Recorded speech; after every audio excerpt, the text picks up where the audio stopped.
आऊंगा। Comment section में काफी सारे लोग पूछ रहे हैं कि हुज़ैफा का जवाब नहीं दिया गया। फराज भाई 2 लफ्ज कहिएगा, फिर मैं उसको थोड़ा सा आगे एक्सप्लेन करूंगा। जी। हुज़ैफा साहब का सवाल ये था कि जिंदगी का मकसद क्या है, हम ऑब्जेक्टिव रियलिटी तक कब पहुंचेंगे। सबसे पहली हाँ बात तो अब ये है कि जी ऑब्जेक्टिव सॉरी फराज भाई क्या कह रहे हैं। जी ऑब्जेक्टिव रियलिटी असल में कोई चीज़ नहीं होती। इंसान जो है अपने अपने माबाद तबियाती अकायद को ऑब्जेक्टिव रियलिटी मान लेता है। जैसे जो मुसलमान हैं उनको ये लगता है कि असल रियलिटी जो है वो मरने के बाद आएगी। काफ़ी हिंदुइज्म में भी ऐसा ही होता है कि दुनिया जो है ये तो राम की लीला है, मतलब ये कि वो एक ख्वाब है जिसको आप देख रहे हैं, जिसको माया भी कहा जाता है। और फिर असल जो है वो तो बाद की ज़िंदगी है, मौत के बाद जब आप एक चक्कर से गुजर जाएंगे आवागौन के, तो उसके बाद आप असल हकीकत तक पहुंचेंगे। बुद्धिज्म में इसको निर्वाणा कहा जाता है। लेकिन ये तमाम की तमाम चीज़ें माबाद तबियाती कहना चाहिए बातें हैं जिनका कोई ना सबूत हमारे पास मौजूद है, ना उसकी कोई रैशनल डेफिनेशन मौजूद है। उसको हम ऑब्जेक्टिव रियलिटी कह देते हैं। दुनिया में ऑब्जेक्टिव ट्रूथ कोई नहीं होता। जैसे जैसे आपका शऊर और आपका इल्म बढ़ता जाता है वैसे वैसे जो है वो आपका सच भी बदलता जाता है। पहले दुनिया जो थी वो फ्लैट थी, ये हमारा सच था। पहले बीमारियां बदबुओं से होती थी, ये हमारा सच था। पहले जलजले और बारिश जो है वो खुदा की रहमत और अजाब होते थे, ये हमारा सच था। लेकिन जैसे इंसान का इल्म बढ़ता गया उसका सच भी बदल गया।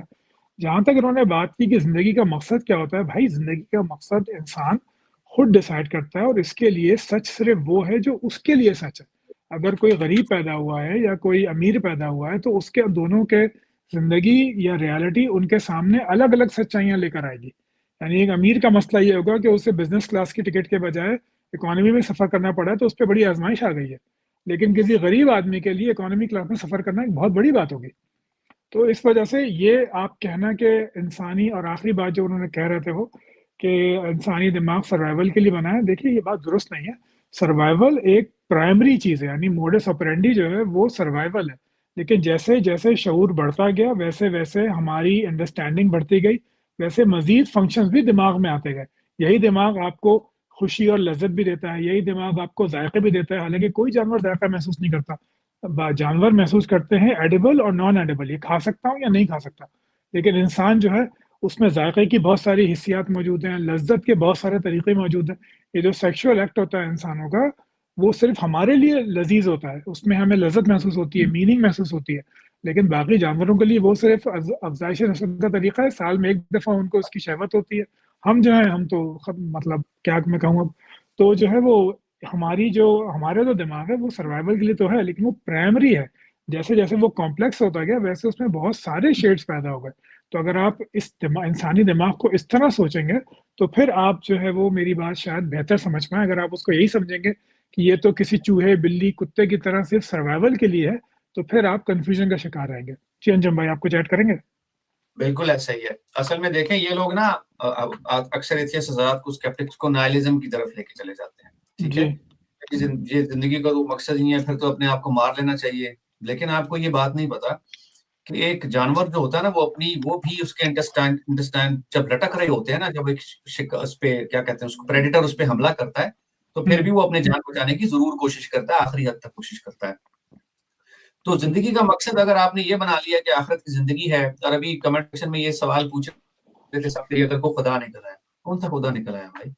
ये तो assumptions पे जिंदगी गुजारना चाहते हैं तो गुजारिए। फिर अगर आपको ये चीज अगर सेटिस्फेक्शन देती है कि आप किसी खुदा को मानना चाहते हैं, तो भाई हम आपसे आपका खुदा छीनने थोड़ी आए हैं यहाँ पर। और फिर दूसरी बात ये कि तकरीबन 2,500 के करीब खुदा हैं। आप एक को मानते हैं और 2,499 का इनकार करते हैं। उन 2,499 से में कोई खुदा निकला है तो फिर आप क्या करेंगे? यही सवाल मैंने उनसे किया कि अगर हिंदू खुदा निकल आया, क्रिश्चियन खुदा निकल आया, कोई जूडाइज्म या जोरास्ट्रियन का निकल आया, या कोई नॉर्स मेथोलॉजी का खुदा निकल आया, तो फिर क्या करेंगे आप? फिर तो फिर क्या सबको करेंगे? मान लेते हैं। हाँ, ये ऐसे ही है ऑब्जेक्टिव रियलिटी। जैसे एक टाइम पर आप इसको हकीकत समझा करते थे कि कब्र का अजाब होता है, और आपने अक्सर कहानियां भी सुन रखी थी कि फलाने शख्स के कब्र की तंग हो गई, उसके कब्र में सांप आ गए। लेकिन आज आप देखते हैं तो आपकी अक्सरियत उलमा इस चीज पर मुत्तफिक है कि कब्र का अजाब नहीं है। नहीं होता, कहने तो की बात है। ऑब्जेक्टिव रियलिटी नाम की कोई चीज नहीं होती भाई। आप अपने मजहब की ही रियलिटी को देख लिए कि वो कितनी ऑब्जेक्टिव रियलिटी है, कि आपने कुरान के तराजिम कितने तब्दील कर दिए। सबसे बड़ी तो आपकी ऑब्जेक्टिव रियलिटी का जनाजा यहाँ पर निकल जाता है। हालांकि अगर देखा जाए ऑब्जेक्टिव रियलिटी की सबसे बेहतरीन मिसाल तो कुरान मजीद होना चाहिए, जिसके तराजिम में एक रत्ती बराबर भी फर्क नहीं होना चाहिए। लेकिन वो ऑब्जेक्टिव हम्म, रियलिटी आज तक वो गिदड़ सिंगी किसी को मिली क्यों नहीं? वो जो करेक्ट तर्जमा है वो आज तक किसी को मिला क्यों नहीं? नहीं सोचने अच्छी वाली बात बात है ना, हमें नहीं मिल सका वो तर्जमा।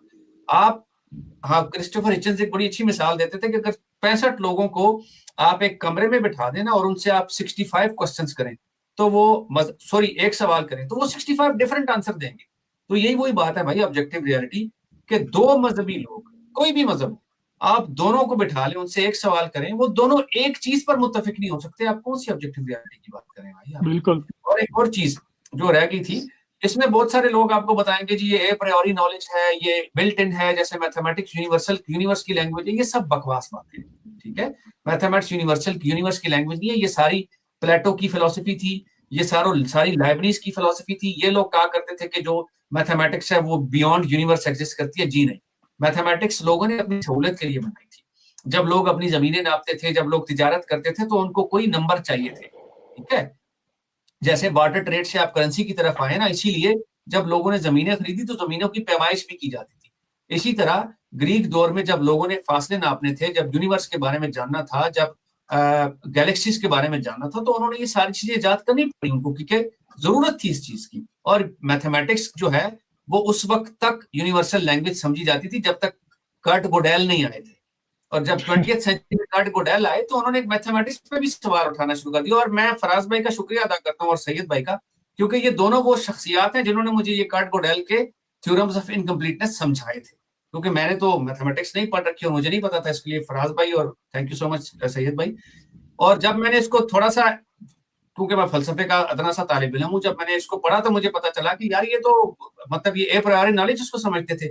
और फिर कर्ट गोडेल ने आपको 20th सेंचुरी में आके बताया कि भाई ये मैथमेटिक्स की शॉर्ट कमिंग्स है, और मैथमेटिक्स की शॉर्ट कमिंग्स हैं, आपकी यूनिवर्सल लैंग्वेज की शॉर्ट कमिंग्स हैं। उसके अलावा ये ए प्रायोरी कैसे है भाईजान? आपकी चीखें निकल जाती हैं कैलकुलस पढ़ते हुए, अलजबरा पढ़ते हुए, और ट्रिग्नोमेट्री और ज्योमेट्री पढ़ते हुए आपकी जो है वो चीखें निकल जाती हैं। मेरे कजन थे दो, वो बड़े मास्टर थे फराज भाई कैलकुलस में, अलजबरा में, लेकिन जब वो ज्योमेट्री पढ़ते थे, ज्योमेट्री पढ़ते थे और ट्रिग्नोमेट्री पढ़ते थे तो बेड़ा गर्क हो जाता था उनका। वो कहते थे ट्रिग्नोमेट्री हम पढ़ ही नहीं सकते, ज्योमेट्री इसमें क्या यार, समझ ही नहीं आता कुछ। मुझे भी बड़ा रुलाया है भाई। क्या याद दिला दिया आपने। बिल्कुल, ट्रिग्नोमेट्री और ज्योमेट्री जब आप पढ़ते हैं तो आपकी चीखें निकल जाती हैं। तो ये, बिल्कुल। इसके अलावा फिर आपको ये भी कहने को सुनने को मिलेगा जी स्पेस टाइम जो है वो भी मेटाफिजिकल है। ये भी सारी बातें यार देखें, ये सारी जबानी खर्चमा खर्च हैं।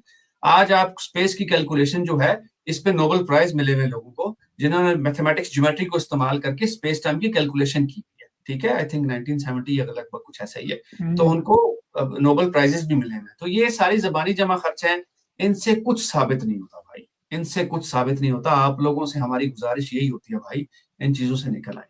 ये सारे जबानी जमा खर्च हैं और कुछ भी नहीं है। That's it. फराज भाई आप कुछ कहना चाहेंगे? नहीं नहीं, आपने कह दिया जबरदस्त। जी चलें जी। जी सही कह रहे हैं आप, it's not a priori. There were some philosophers जो कि ये समझते थे, and that's not true, that's not true. क्योंकि वो, अब जाहिर बात है उनकी उतनी ही नॉलेज थी, ऐसे ही जैसे मेटाफिजिकल है भाई, उस वक्त जरूरत थी, उनके पास इतनी ही नॉलेज थी। और फिर जब देखे ना मेटाफिजिक्स के जब आप बात करते तो फिर आपके सामने डेविड ह्यूम खड़े हो जाते हैं आके। वो मेटाफिजिक्स पे बात ही नहीं करना मुनासिब समझे, वो एम्पिरिसिस्ट थे क्योंकि, और वो बड़ी कमाल लेवल के एम्पिरिसिस्ट थे। तो चलें जी, ये सारी बातें कुछ कहने का मतलब ये है, ठीक है, ये कुछ साबित नहीं करती। अगर आपको खुदा साबित है और अगर आपको खुदा मानना है तो आप बिल्कुल अपनी किताब को फॉलो करते रहें, इसमें कोई मसला नहीं है, इट्स योर चॉइस, ठीक है? हमारा काम सिर्फ आपको वो प्रॉब्लम्स बताने हैं जो मजहब लेकर आता है। हमारा काम आपके दिमाग में बत्ती जलाना है। अगर आपने स्विच ऑफ कर दिया है तो फिर कुछ नहीं हो सकता। अपना बहुत ख्याल रखिएगा। राज भाई thank you so much, Syed भाई बहुत शुक्रिया। बहुत शुक्रिया। बाय बाय, फिर मिलते हैं।